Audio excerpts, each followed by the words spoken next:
En fait, on va prendre la direction de la Libye, puisque la confusion y règne, précisément depuis hier, après l'arrestation non confirmée d'un des fils de Mouammar Kadhafi. Il s'appelle Moatassim Kadhafi.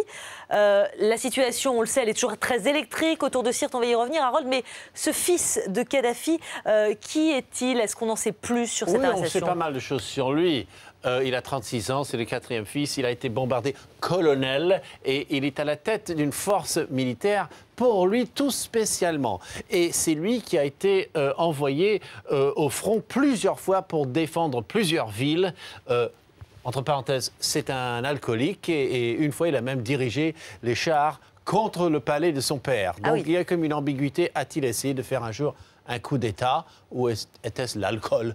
Il s'est opposé beaucoup à Saïf al-Islam, l'autre fils de Kadhafi dont on a beaucoup parlé. Oui, ils ne s'entendent pas du tout. Donc, aurait-il été capturé en sortant de Sirte, là où il y a le dernier carré, avec Bani Walid, les deux seuls endroits où on résiste vraiment? On ne sait pas. Il y a des rapports contradictoires qui sortent de Sirte.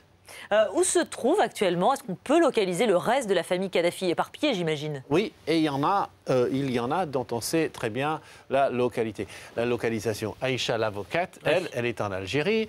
Mohamed, l'entrepreneur aussi, lui n'est pas terriblement impliqué dans la répression. Hannibal, le sadique, lui c'est celui qui battait ses servantes et qui a fait les Champs-Élysées en sens inverse à 140 km/h.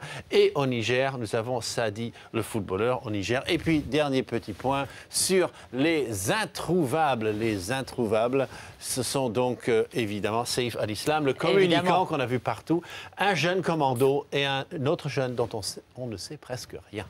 Merci beaucoup, Harold Iman. Un dossier à suivre, bien entendu, avec vous. On y reviendra.